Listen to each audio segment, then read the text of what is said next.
Olá, queridos alunos. Eu me chamo Renan e eu serei seu professor neste curso de Introdução à Teologia. O objetivo desse curso vai ser de trazer para vocês um conhecimento introdutório, como o próprio nome do curso já diz, e um arcabouço inicial, um conjunto de verdades, de conhecimentos básicos, e trazer também maior familiaridade com os grandes temas da fé católica, para parecer a sua fé. Esse curso ele vai se dividir em 3 módulos, se espelhando na própria divisão da Suma Teológica de São Tomás de Aquino, sendo que então o primeiro módulo vai falar de Deus e suas obras, o segundo módulo vai falar do homem e da sua vida moral, e já o terceiro vai falar do Cristo, né? Da sua vida, dos sacramentos e dos nossos fins últimos. Então vamos começar essa nossa primeira aula aqui, do primeiro módulo, né, sobre Deus e suas obras. Começaremos então com uma aula preliminar, ao que vai nos preparar para entender toda essa sequência deste curso que vai seguir, né? Como sempre importante, o que é preparatório, o que é comum a várias partes e deve ser vistas antes dessas partes. Estamos agora aqui em um curso de teologia. Mas aí você se pergunta, a gente já tem a Sagrada Escritura, a gente já tem o Catecismo, então para que a gente vai fazer esse passo? Para que a gente vai atrás de entender, de compreender, aprender a teologia? Eu te respondo, nós somos seres humanos, somos animais racionais, então nós usamos de nossa razão, como eu já dizia, né? É o próprio do sábio ordenar. Então é exatamente aí que chega a teologia. Ela vai colocar ordem em todo esse conteúdo revelado que nós temos. Ele vai ordenar, vai distinguir, vai provar, vai argumentar. Por isso, que não fosse por um simples exercício de nossa própria razão, a gente já teria um bom motivo para começar a estudar a Sacra Teologia. Tendo isso em mente, né, saibamos que Deus teve alguns motivos para nos revelar. Em si, ele não era obrigado. Foi da vontade divina de querer nos revelar. Ele poderia não ter feito, poderia ter deixado a gente sem esses grandes conhecimentos que ele nos deu. Mas ele não quis. Ele preferiu nos trazer essas revelações, essas verdades elevadas, que podemos então dividir em 2 tipos de grandes verdades. Verdades que ultrapassam a razão e verdades que estão ao nível, ao alcance da razão.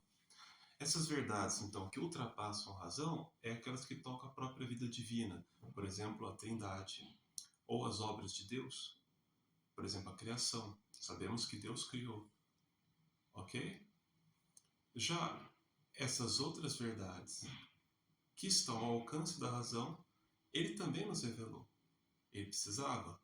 Como sempre eu digo, não, porque nós poderíamos chegar a essas verdades por nosso próprio exercício da razão. Mas qual é o problema? São verdades elevadas, são verdades de difícil acesso e que poucas pessoas poderiam atingir e com muita chance de erro, que é o caso, por exemplo, da existência de Deus, certo? Com a existência de uma lei natural. Então o que Deus fez? Deus nos revelou, junto do seu todo esse conjunto de verdades reveladas, sobrenaturais, que ultrapassam a nossa razão, ele revelou também outras que estavam no alcance da nossa razão para nos ajudar, elevar nosso patamar e nos permitir ter o acesso a verdades mais elevadas sem ter erro. Ou seja, muito mais pessoas têm acesso agora, devido à revelação, a verdades elevadas, como a essência de Deus e suas provas, a lei natural, que antigamente não se teria.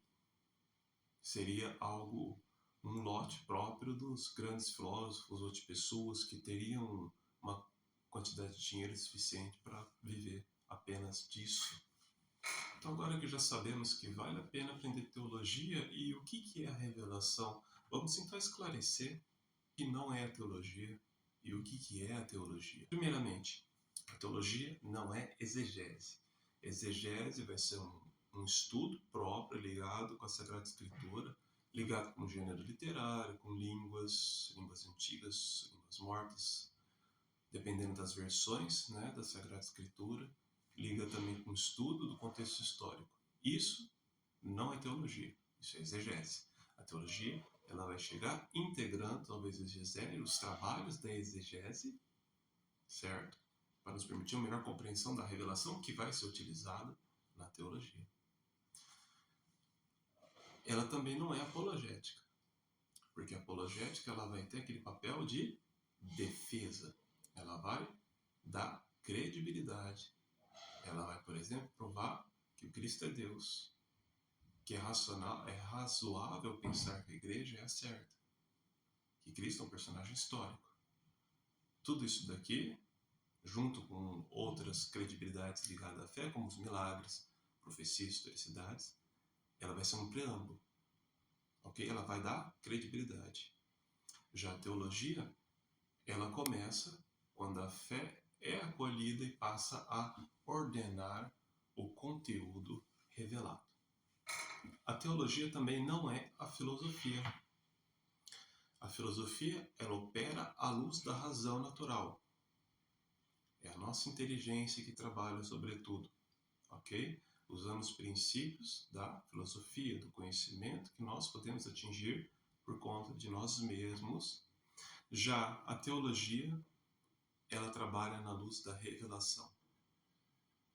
Então, você vai se servir da filosofia como uma serva, uma criada, se você quiser. Como se diz o adágio latino, filosofia est ancilla teologia. Então, todo esse trabalho racional de organização, de provas e etc. e tal, vai ser a filosofia trabalhando para a teologia. Também não é catequese. A catequese é algo que foca na transmissão do depósito, transmissão da fé, certo? Já a teologia, ela vai investigar, ela vai sistematizar e ela vai aprofundar o dado da fé. Ela também não é pura espiritualidade, porque a espiritualidade é algo prático. Apesar de você ter teoria, a questão do estudo da espiritualidade, que é uma coisa muito boa, Garrigou Lagrange escreveu muitas coisas lá em cima, mas ela é voltada ao que? A vida interior de união com Deus, ok? A vida de oração. Já a teologia, ela ilumina e ela é alimentada sem se confundir. A teologia também não é história, porque a história ela vai narrar fatos. Já a teologia, ela busca verdades perenes e a conexão com os mistérios. A teologia também não é magistério. O magistério ensina com autoridade e quando necessário. Define. A teologia serve o magistério, explicando, defendendo o que ele propõe. E finalmente, claro, né, a teologia não é achismo, né, ela vai exigir princípios, métodos, fontes. O que não impede existirem opiniões teológicas legítimas, que não são necessárias, mas aí entra no domínio de matérias que não foram definidas. Por exemplo, não é possível se ter uma opinião hoje em dia sobre a Imaculada Conceição. Não é possível ter uma opinião sobre a infalibilidade papal, pois são matérias definidas. Agora que sabemos o que a teologia não é, vamos ver o que ela é. Vamos fazer uma definição para que fique claro. A teologia é a ciência sagrada que, à luz da revelação, ordena e explica as verdades de fé para a glória de Deus e a salvação. Se costuma dizer, né, que quando se toca na teologia, o silogismo, né, o raciocínio que vai ser feito vai ter uma maior de fé e uma menor de razão. Isso quer dizer que os princípios que vão ser utilizados, né, vão ser, sobretudo, princípios fundados, retirados da revelação. Como toda ciência, a teologia possui um objeto, que é o que ela estuda e sob que luz ela estuda, por exemplo. Por isso que vamos ver aqui que a teologia, vamos distinguir apenas em objeto material e objeto formal, certo? O objeto material vai ser Deus em si, porque ela teologia, a ciência de Deus, ela estuda Deus em si. E todas as coisas enquanto referidas a Deus como princípio e fim. Como o caso da criação, dos anjos, o homem, pecado, graça, Cristo, igreja, etc. Já o objeto formal são as mesmas realidades enquanto elas foram divinamente reveladas. Por exemplo, se eu estudo sobre a existência de Deus no âmbito racional, é filosofia. Se eu estudo a existência de Deus enquanto ela nos foi revelada, é teologia.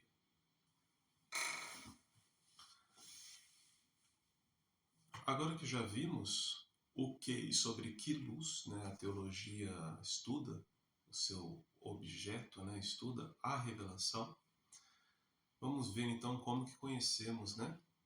Então vamos ver a fé e a razão. Primeiramente a fé. O que é a fé? A fé é uma adesão da inteligência ao testemunho de Deus.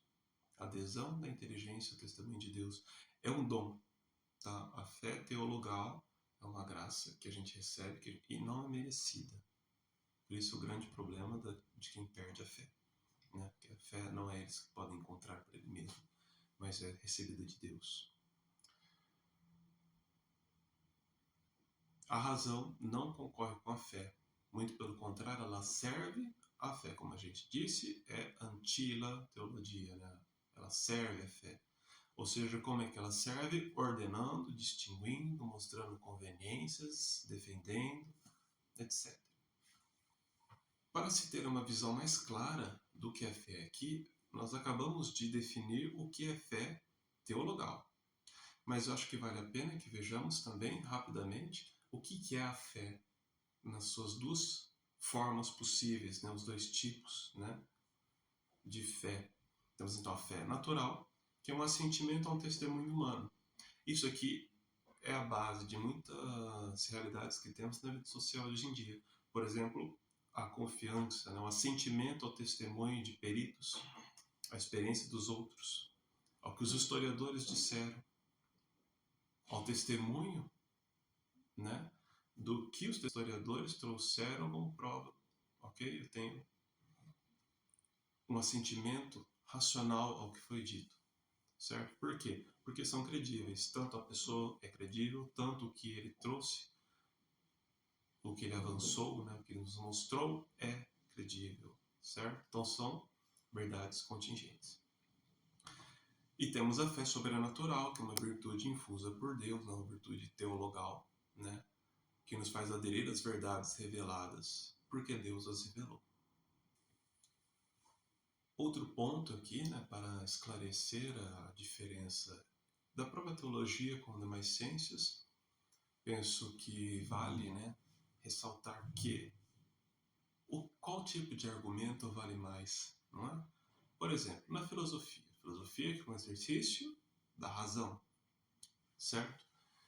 Então, o que vai ter realmente grande valor no que toca à filosofia?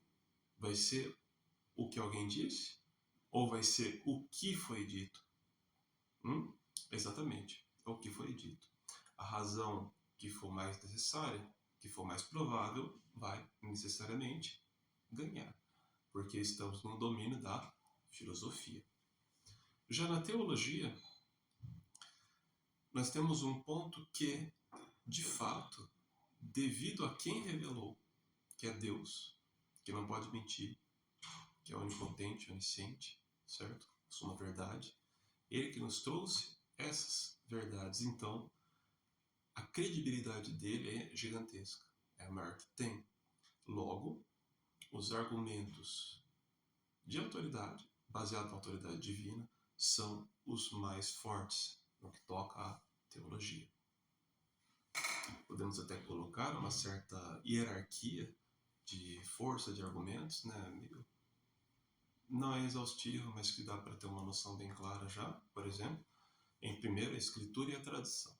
Não tem nem papo. As duas fontes, né, da revelação do depósito, né, tem que ser as que têm maior força. Em seguida o magistério, depois o consenso dos padres da igreja, depois a liturgia, né, os doutores da igreja, o que dizem os teólogos, fidedignos, claro. Isso está numa certa gradação que mostra o que é mais ou menos dotado de autoridade. Estamos falando então de teologia, estamos falando logo de revelação. Por isso, eu acho interessante que a gente fale um pouquinho aqui, né, sobre as fontes de revelação de maneira breve, apenas o mínimo aqui, rapidamente, para que saibamos onde elas se situam e o que elas querem dizer. Então, as fontes são o conteúdo revelado que está no depósito da fé. Sagrada Escritura, tradição.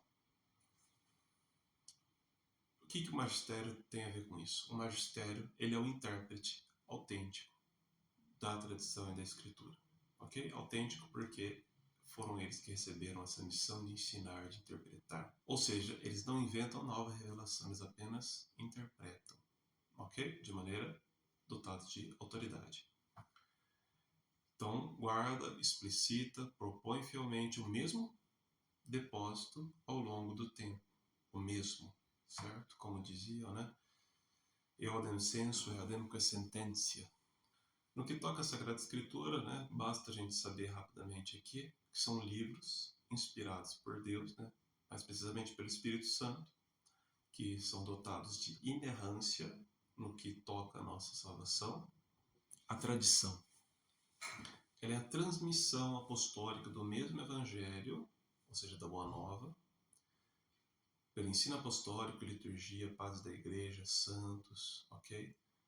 Ela é contínua no modo de transmitir e ela é estável no seu conteúdo. O dogma fica homogêneo, ele não muda.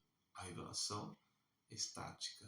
A única coisa que acontece é uma explicitação, certo? Porque isso veio devido à nova economia da salvação, tudo bem? Nosso Senhor veio completar a revelação. Ele a completou trazendo aos apóstolos.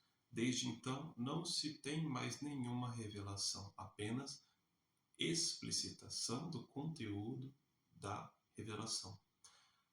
Mas e antes? Antes tiveram muitas revelações, sendo a primeira revelação conhecida, né, ao menos presente na Escritura, é a do livro do Gênesis, tudo bem? Seguida de várias outras revelações graduais ao longo da história do povo escolhido, até a vinda do Cristo, né, que era o Messias esperado e não aceito por eles. E o magistério, enfim, né, ele é o serviço de ensinar confiado ao Papa e aos bispos. Ele atua de modo ordinário e extraordinário, isso vale para outro curso, uma questão bem interessante, e serve ao depósito da fé, que vai ser interpretado e definido quando... Antes de terminar essa primeira aula aqui, eu deixo para vocês uma regrinha, né? Uma regrinha de 3 pontos, para vocês pensarem enquanto vocês estiverem lendo, para analisar talvez uma afirmação teológica. Primeira coisa, né? Essa afirmação é de acordo com a tradição, com a Escritura. Essa afirmação, ela é conforme a fé, ela é conforme ao catecismo, ao magistério. Ela respeita a analogia da fé, ou seja, ela não contradiz outras verdades reveladas, outras verdades da doutrina, porque as verdades reveladas, elas formam um todo orgânico, elas não se contradizem. Sem mais delongas, vamos terminar esta primeira aula aqui, né? Uma pequena... Relembrando o que vimos hoje, então, vimos que Deus revelou o que é e não é a teologia, o que ele estuda e como a fé e a razão se articulam, além de onde está o que Deus revelou e como ler com segurança os dados revelados. Nos vemos na próxima aula. Até mais. Salve Maria.